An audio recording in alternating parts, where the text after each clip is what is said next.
Hej och välkommen till Filmfolkets podcast. Vi som pratar idag är Göran, Johannes, Danne. Dagens film är Underworld Evolution. Filmen i korthet. Ja, det är en direkt uppföljare till första filmen. Och följer då den här vampyrlandmördaren Celine som har avslöjat den här vampyraristokratins brott. Och är därför jagad. Och har ju med sig den här hybriden som kom till då i slutet på första filmen. Och så då har ju vampyrernas sittande ledare har ju blivit dödad och hans ställföreträdare försöker då ta makten. Men då har ju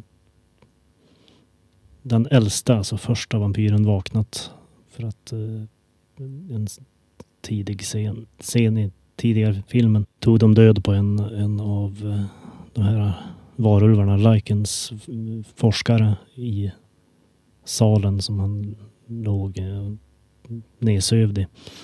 Och då har han fått i sig blodet från denna och vaknar som en mycket starkare varelse. För då har han ju också blivit en hybrid. Och han vill ju då jaga rätt på Celine för att befria sin bror. Den första varulven då. För att etablera ett herrevälde. Bra summerat. Ja, han är ju lite grann som Vampire Batman. Lite grann. Ja, faktiskt.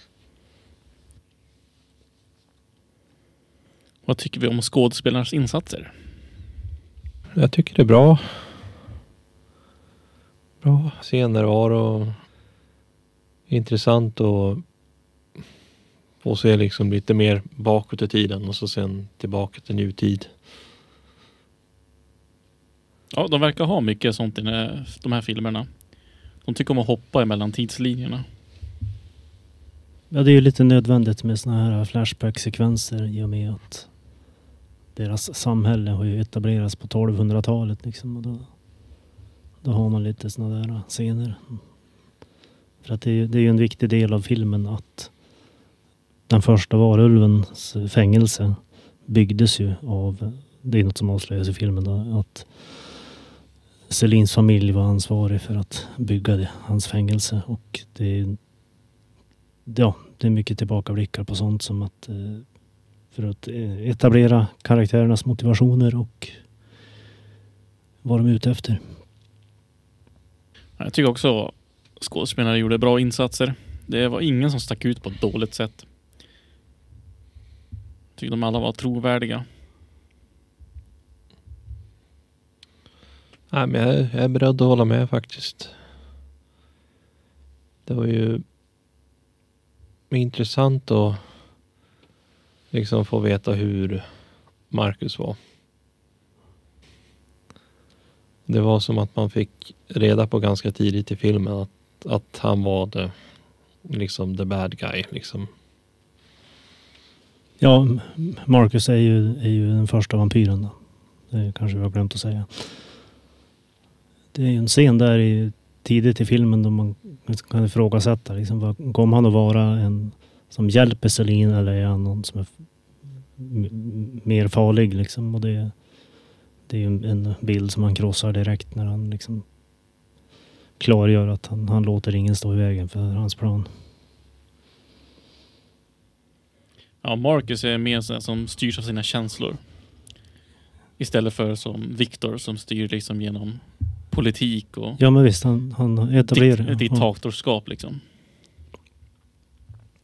Nej, men liksom att han poängterar liksom, han har ju ingen förkärlek för de här klanernas politik och maktspelet. Det är liksom, då kan man tänka att han bryr sig väl inte så mycket om att de här lögnaktiga liksom svagare vampyrerna har utfört en massa dumheter som de sen har fått sota för liksom, utan det Ja, men då är han väl en värdefull allierad då? Nej, han är väldigt farlig och bryr sig inte alls om någon annan än sig själv och sin bror. Och det visar sig att han har lite av ett gudkomplex också. Ja, i och med att han har den här hybridstatusen då. För han vill ju skapa ett nytt släkte utifrån det.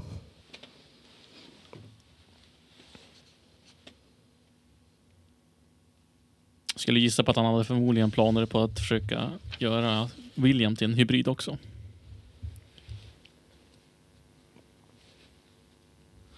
Ja, det är ju inte omöjligt med tanke på att han var ju på jakt efter att hitta honom genom att hitta alla de här så kallade nycklarna som såg ut som någon variant av någon metallföremål för att kunna öppna där han är inlåst. De var ju väldigt likt de här typ kaststjärnor de använder. Ja, jag tänkte på det också. Liksom att det är inget som förklaras riktigt varför de byggde dem på det sättet. För det är någon slags sigill i grunden. Ja, men eller hur? Så följer de ju samma tema med ljussättning och toner. Det är fortfarande de här blåa tonerna. Ja, de använder så mycket av just det här blåfiltret för att etablera att det är liksom nattetid. Men i den här filmen som etablerar de lite mer av solljus också. Lite mer varmare toner också. Senare mot typ mitten av filmen och så mot slutet där också. Och det gissar jag på att ha med liksom evolutionen att göra. Liksom, så det är genomtänkt så. Snyggt är det i alla fall. Nej, men det var ju också intressant att se de här olika gruppernas tillhåll. Allt ifrån Alexanders. Det var liksom lite svårt att se i början vad det var för någonting. Om man var på ett skepp eller om man var typ i en borg eller... Det var Trap. Okej, jo. Han far ju runt liksom i världen och städar upp efter hans söner och dess like. Ja, Alexander som är källan till alltihop. Som föddes till att bli odödlig. Det är ju hans tvillingsöner som blev den första vampyren, den första varulven. Ja, sen har vi ju... Det låter ju nästan som att de säger tennis. Ja, som sporten liksom. Han ska väl vara egentligen instängd, men det känns lite grann som att han har liksom det där som ett litet pleasure-palats. Lite grann. Precis. Ja, det var ju genom hans allians med Lycans där, att de har ju försett han med vapen och allt han vill ha. Där han i själva verket har liksom blivit inlåst i exilen och gammalt kloster. Det blev ett palats egentligen. Det är liksom också kul att se Michaels resa i det här, att han får ju lära sig om ett helt nytt liv som han liksom inte är van vid. Speciellt när han liksom var i det där lägret och försökte äta mat, och det visar ju sig att det funkar ju inte med tanke på att han inte är levande längre. Ja visst, Celine säger åt honom att han måste ju leva på blod nu. Men Michael han kan ju inte bara acceptera det, utan han söker sig till en restaurang eller vad det är, någon pub. Och när han börjar äta då så blir han ju jättesjuk.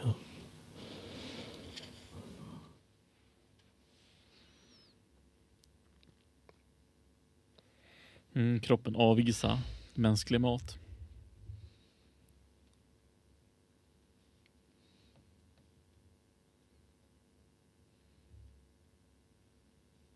Lite grann som när man får rabies. Då brukar man inte kunna typ svälja. När du försöker typ dricka vatten och grejer, då kroppen försöker avvisa det på en gång. Det var ju också intressant att se landsbygden i den här filmen. Och liksom jämför mot liksom den första. Då var det ju mer att man såg kloaken, det slottet eller det herrgården. Och så lite grann små delar av staden liksom. Det var mest liksom, här går den klaken, här går den klaken. Ja, det är någonting de gör alltså i en scen där att nu blir det inget mer herrgård. Då har ju den här Marcus, han har ju bränt ner hela stället. Det är en snabb klippscen. Han har utrotat hela den där lilla klanen som höll till där i rent hat. Men för mig kloaker kommer att återkomma i senare filmerna.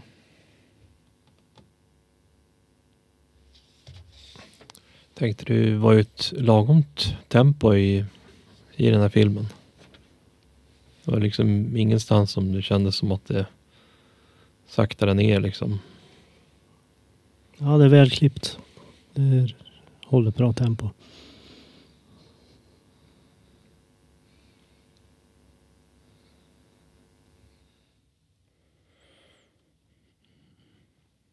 Ja, de verkar ha hållit det i de här 3 filmerna vi har sett nu. Ganska stadigt tempo. Det är aldrig liksom sakta ner för mycket. Och just det med tillbakablickarna också inte heller för långa. Och inte för många liksom för nära inpå.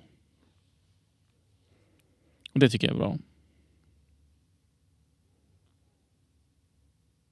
För det blir jobbigt när de klipper för ofta. Och för fort.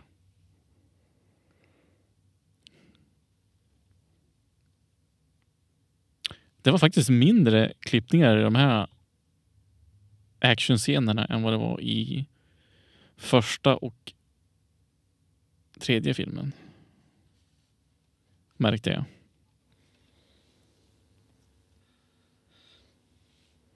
När det kom till ljudeffekter så tycker jag ljudet var lite konstigt på typ när slutscenen när taket rasar in och stenarna slår i marken. Det är lätt onaturligt på något sätt. Någonting som störde mig.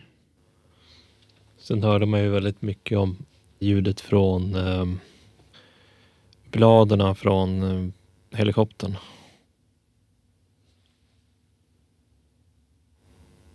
Som Ja, just det.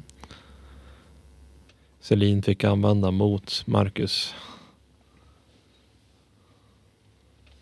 Ja, det var också lite överdrivet ljud på dem.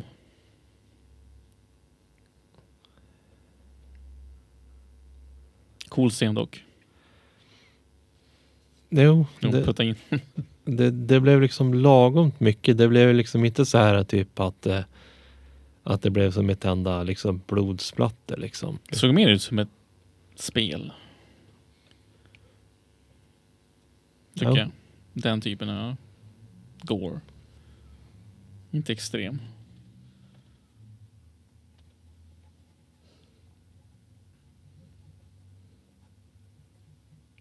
Då tycker jag det är mer extremt det här när Michael som slet av käken på 2 stycken, eller om det är 3 stycken till och med, varulvar.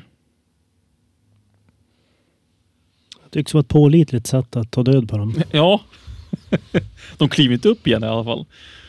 En cool scen, men det är lite små groteskt. Lite oklart liksom hur mycket stryk de egentligen kan ta. Det är när Marcus blir skjuten i alla möjliga pistolskott från alla möjliga räckvidder och bröstkorgen och i ansiktet och allt möjligt, men han klarar sig genom det mesta liksom. Samma sak med varulvarna som kan ta så många skott. Men sliter man käken av dem, då dör de. Och vissa varulvar dör ju på en gång liksom. Då kan man bara kasta en kniv liksom i huvudet och då är den död. Medan andra, de är liksom... Ja, det var någonting jag tänkte på. För i första filmen så har de ju etablerat att varulvarna har en fantastisk förmåga att gro tillbaka skador. Och att det är liksom att de har de här kulorna i sig. Men tar man bort dem så är det okej liksom. Det tar bara en stund. Och det är just de här silverkulorna som är det nya stora problemet. Ja, just det, som typ exploderar och så smälter de in i... Ja, men visst, man har silvernitraten och sånt där. Ja. Och som använder inget sånt i den här filmen. Ja, de hade ju de här UV-kulorna. Det var ju som en poäng där vid slutet att de var bara utrustade med UV-kulor. Och därför så kunde de ju bara sakta ner William här då. När han gick bärsärk. Men det är också för att de där Silver Nitrate-kulorna var ju mycket nyare också. För den här filmen fortsätter ju direkt efter den andra slutar. Så de där silverkulorna är ju... Jag gissar på att de inte har gjort tillräckligt många av dem.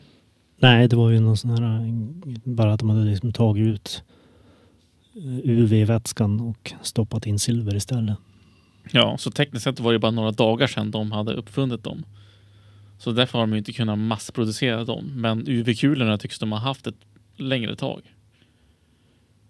För det har tydligen varulvarna jobbat på en längre tid. Ja visst, det var ju en hel uppsättning med sånt där i en Tannis vapenskåp. Ja. Någonting säger mig att han har säkert hjälpt till och gjort de där kulorna.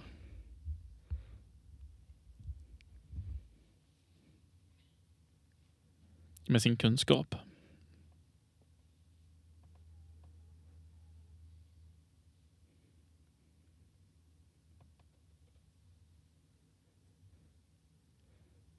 Och sen när man ser Tannis, alltså han ger ju inte bilden av en historiker. Det gör han verkligen inte.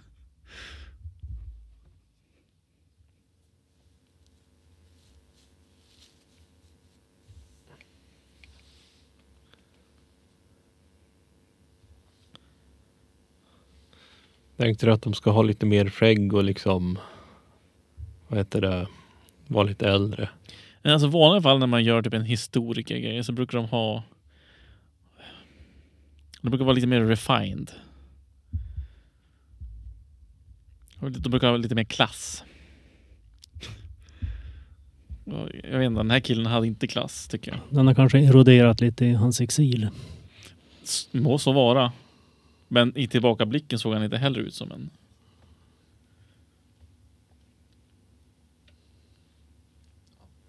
Kan stämma. Det. Fast de brukar vara en viss typ när de gör en historiker i sina filmer. Ja, han passar inte stereotypen liksom. Nej men precis.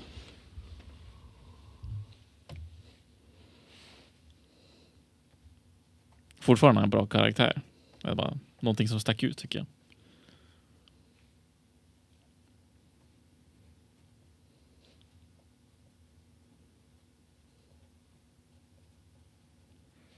Fast han har ju levt i 300 år så.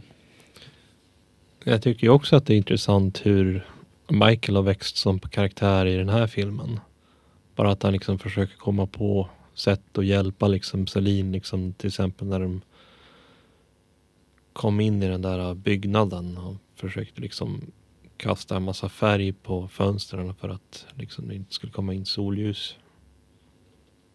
Ja, han har vant sig snabbt vid sina nya krafter. Både liksom rent praktiskt, som när han sliter upp de här färgburkarna med klorna. Men också att liksom slåss mot varulvar och såna grejer. Att det har liksom blivit en väldigt instinktiv, snabb inlärning. Jo, men precis. Det är instinkterna som kickar in. Måste kunna hjälpa varandra liksom för att överleva.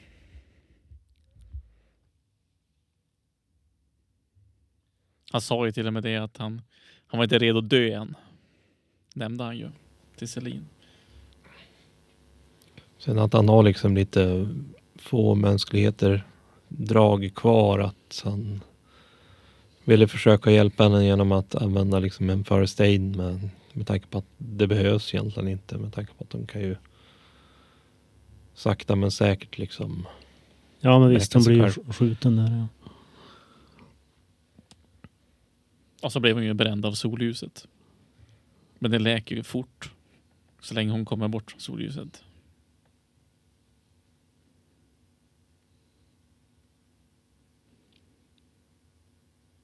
Så har vi de här slagsmålscenerna, monster mot monster liksom, när Michael ska slåss mot Marcus i det här skeppet och det här. Att det blir, då har vi de här typiska brottarscenerna. Men särskilt en scen då han lyfter upp och kastar liksom, att det Jag tror att det är något val man gör med den typen av strider i en film. Liksom. För då har man varelser med övernaturlig styrka. Ja, men det är klart att de ska kasta varandra och hålla på så. Och då har man mycket, rent koreografiskt har man etablerat väldigt, väldigt starkt såna här wrestlingmanövrar. Som en teatralisk liksom, genväg.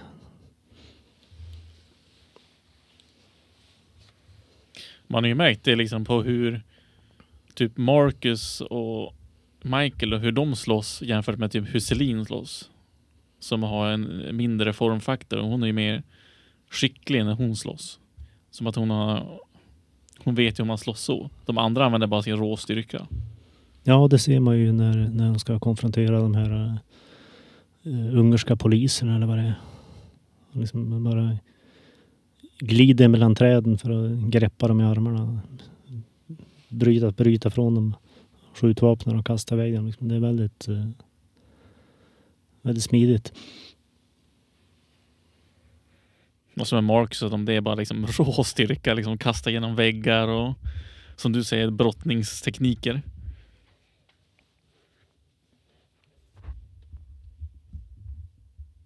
Det är snyggt tycker jag. Det är kul att de har olika sätt att slåss på. Jag tänker alltså, är det någon film senare som man får veta hur Marcus blev sådär liksom som någon hybrid mellan typ Batman. Ja, men det är ju första filmen. Mm.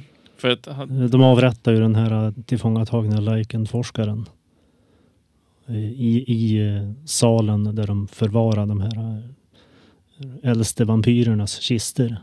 Och då rinner hans blod ner i golvet och kommer i kontakt med när han ligger där i dvala. man fick ju se han vakna upp i Ja, kistan precis. i första filmen.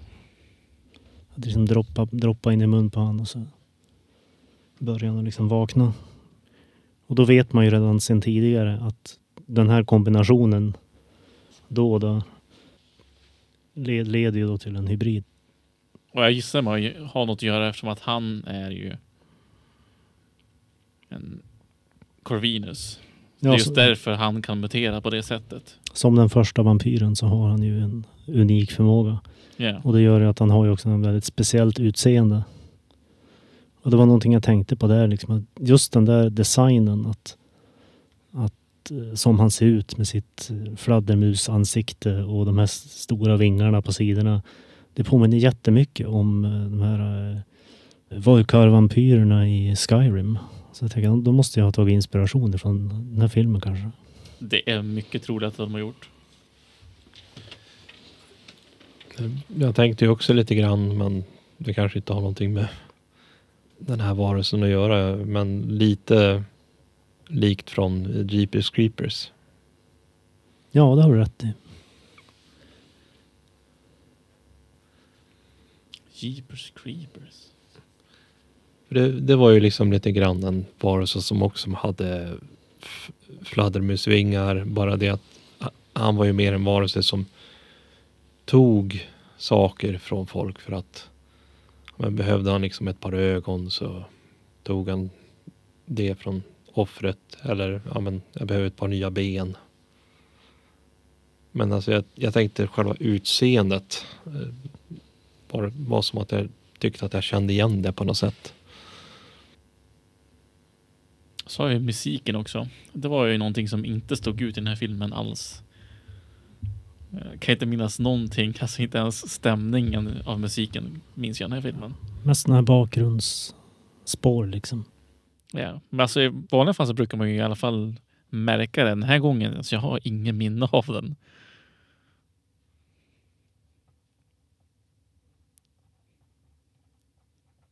Så vilket betyder att det måste ha smält in jävligt bra.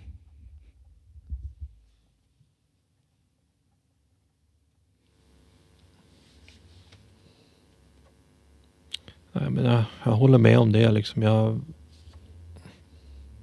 tycker att den smält in bra också.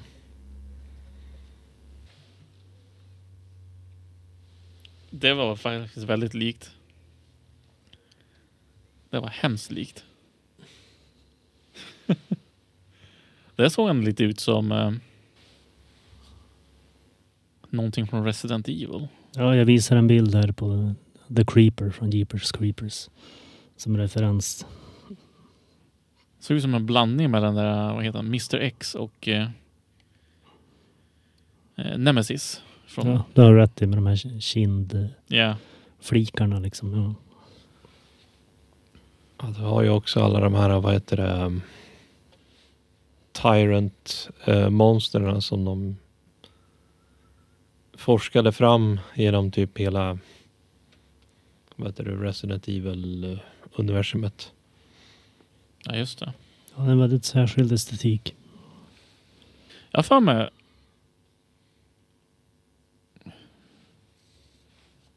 den här typ sista bossen i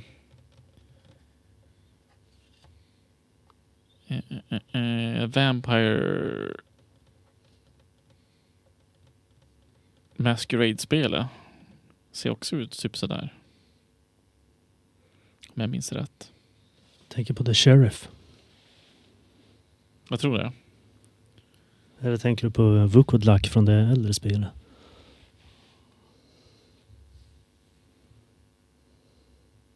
Jag tror det är äldre jag menar. Vampire the Masquerade. Yes.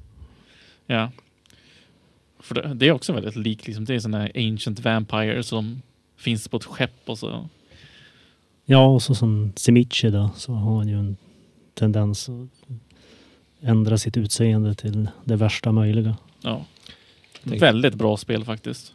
Jag tänkte Bloodline är ju liksom lite mer det modernt samhälle. Om jag kommer ihåg rätt, jo precis. Ja. En stilig herre. Jag googlar fram en ny bild här. Ni får söka själv om ni är nyfikna.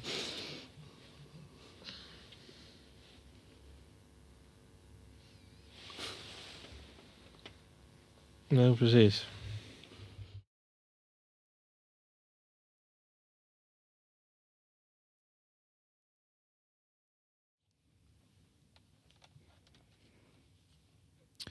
Alltså jag har sagt det förut. Jag gillar verkligen worldbuildingen i Underworld. Allt från liksom arkitekturen och bara omgivningen och sånt där. Och all lore med varulvar och vampyrerna. Ja, det är väldigt kreativt att de har byggt upp sin egen mytologi kring det där. Särskilt då liksom att vampyrerna, de är ju inte såna här odöda varelser, utan de är ju som en genetisk mutation egentligen. Och de har gjort det på ett bra sätt också. Tycker jag. Att vampyr och varulv tillhör samma släkte och liksom hela den här hybridvinkeln då på det liksom, det är ju väldigt speciellt koncept. Och just det här konceptet att de blev inte födda som det, utan de muterades efter de hade fötts som immortals.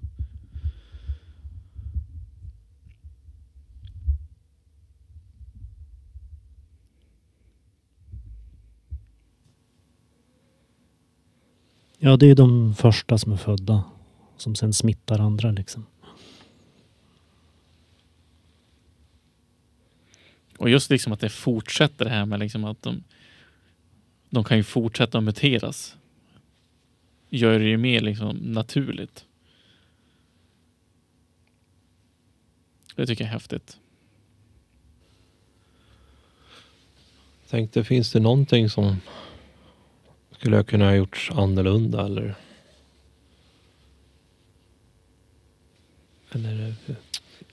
jag tycker att det liksom det är så pass bra som det är, men man får ju veta liksom mer och mer för varje film liksom. Ja, alltså jag tycker de har gjort ett bra jobb med att inte ge för mycket information, men inte för lite heller. Det är väldigt balanserat med hur mycket information man får i varje film. Vilket gör att nästa film, alltså man vill ju se mer.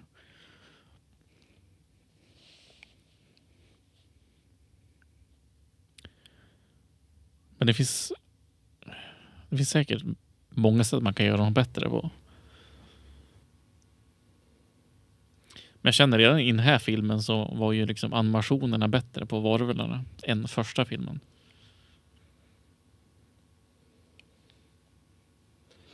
Ja, det är lite ryckigt i en scen där i början. Men liksom steg för steg förvandlingen. Men det... Jag vet inte om det är ett val med filmningen eller om det är något annat. Men det är inget som återkommer i senare förvandlingar. Kanske något som de missat i produktionen. Just den scenen. Ja, i övriga tankar så... Jag har ju redan nämnt det här att det är lite oklart om hur mycket stryk de egentligen tål. Men också att... Jag var lite nyfiken på hur hela den här omvälvningen har påverkat liksom Lycan-samhället. För det är någonting som inte alls utforskas. I och med att filmens handling följer Selin och hela det här mysteriet då. Men alltså Lycans, de hade ju sitt eget samhälle där under jorden med sin egen armé liksom och hela det här systemet. Och liksom, det är inte relevant i filmens handling, men det skulle vara intressant att veta mer om det.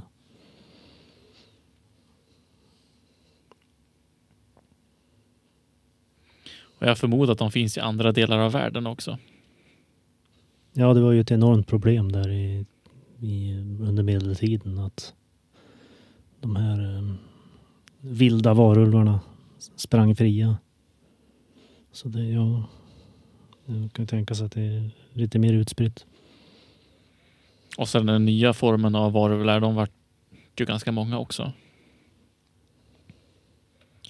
Och jag gissar att de har förmodligen också jobbat på att föröka sin armé för att bekämpa vampyrerna som fortfarande jagar dem.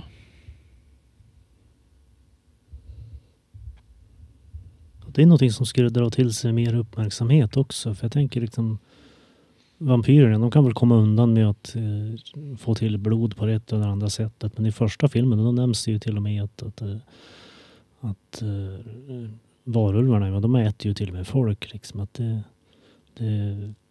det drar till sig väldigt mycket uppmärksamhet.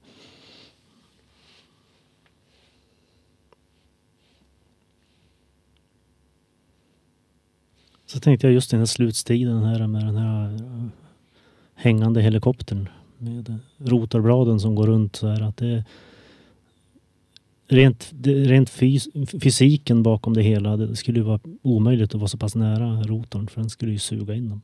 Eller hur? Det tycker jag också. Men de har ju... För det är så lyftkraften för en helikopter fungerar. Liksom. De skulle inte bara kunna stå på den här bron. Ja. Men det är väl för att de är så här, de är jättestark. Så. Ja, det är för dramatisk effekt och lite sådär. Så ja, men det är samma sak som att de klättrar ju på väggar och grejer liksom, utan att ens stoppa in fingrar eller någonting. Det ser ut som att de är Spider-Man allihop. Movie magic. Ja, movie magic. Du ser att du ska säga något dumt. Säg det bara. Nej, men det var väl blad som inte var så sugen den här gången. Så det sög ju.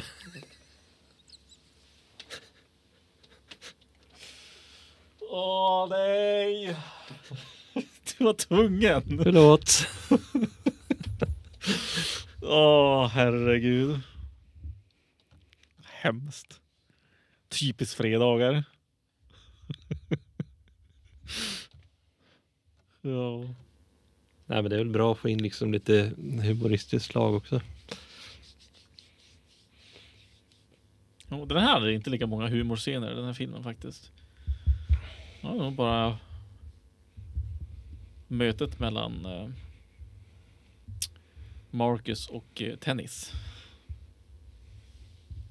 Så lite komiskt. Jo. Nej, men det tycker jag.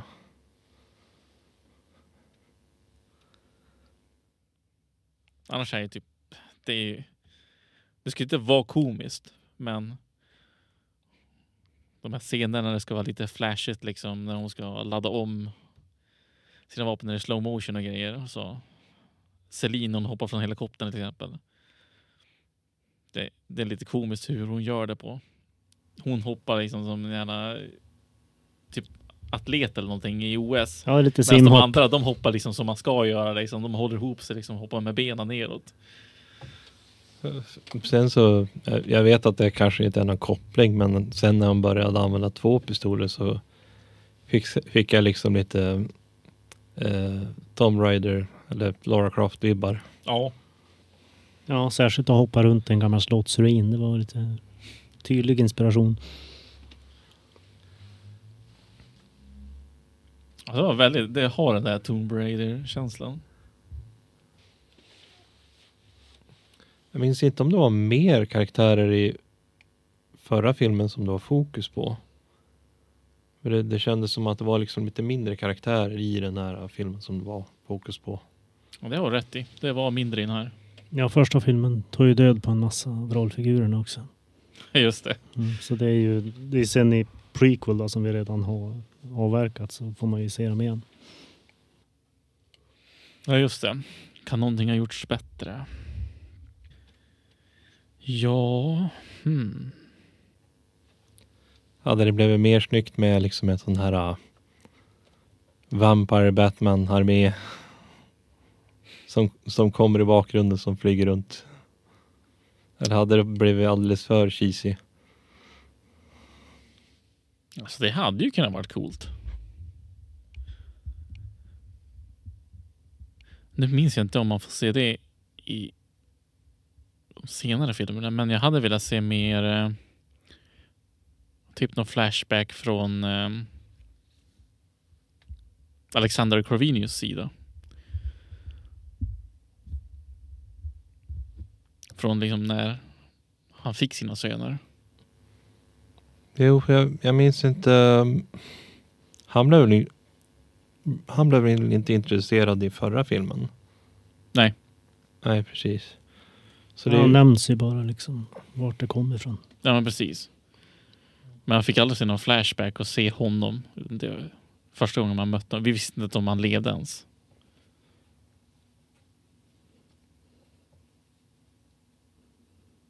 Ja, han introduceras ju bara för att försvinna liksom. Det är en väldigt kort sekvens egentligen. Han kunde ju ha haft mera tid på många scener, om man säger så. För att han är så relevant till liksom den värld de har byggt upp. Jo, han är ju liksom patient zero. Han är ju roten till all ondska.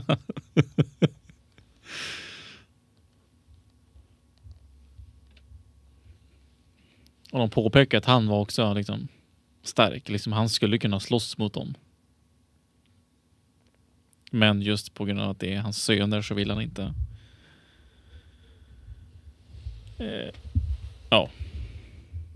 Skada dem.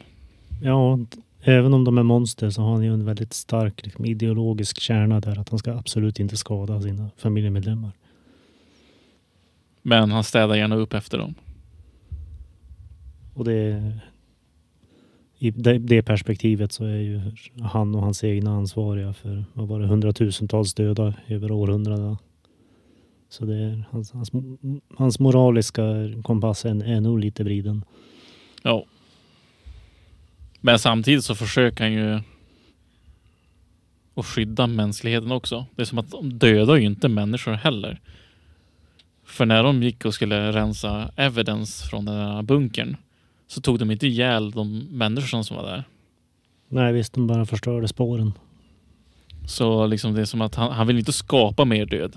Han vill bara dölja det som hans söner har gjort. Men absolut att hans moraliska kompass är lite vridande, liksom dubbelstandard där. Ja, och utan hans uppresningskampanj liksom, då kan man fråga sig, vad händer sen då? Ja, just det. Det känns ju som att vampyrerna har ju tagit mest stryk de här filmerna. 3 filmerna vi har sett nu. Ja, de har ju förlorat hela sin aristokrati, sitt toppskikt.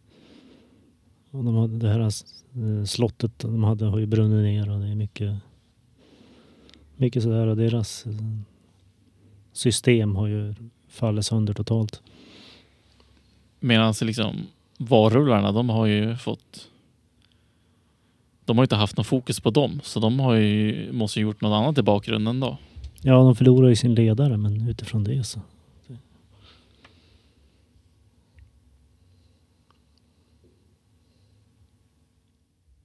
För det känns ju som att liksom, det finns...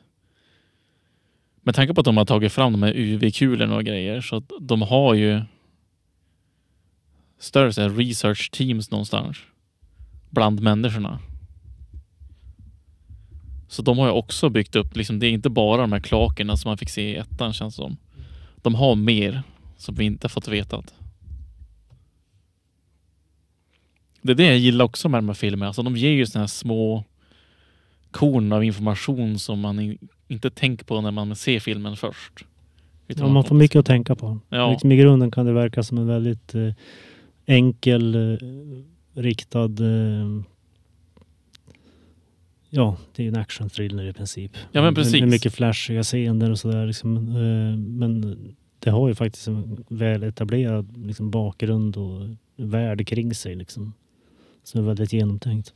Ja, det är väldigt genomtänkta scener och filmer och sånt.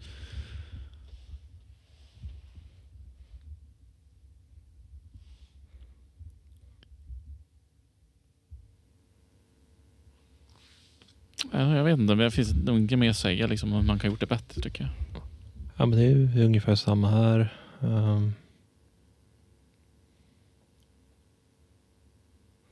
Men alltså, jag rekommenderar starkt den här filmserien. Den är intressant att se.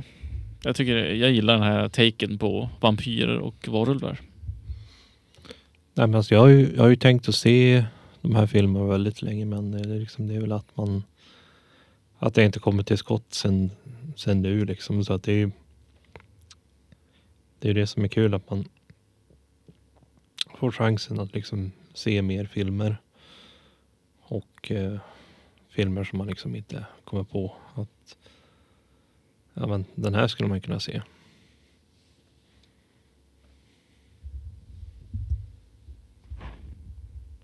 Nej, men det är allt jag har att säga om den här filmen.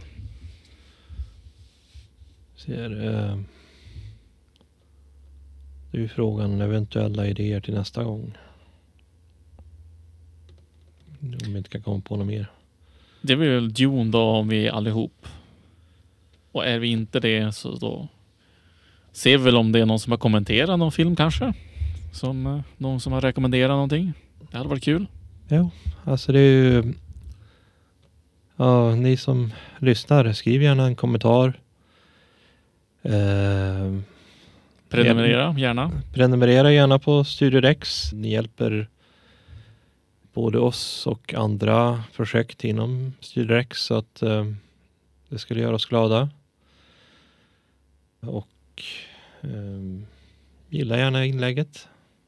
Eller vad heter det, videon. Ja, annars så får jag väl önska er hej och ö från den här gången. Ja, hej då. Tack för mig.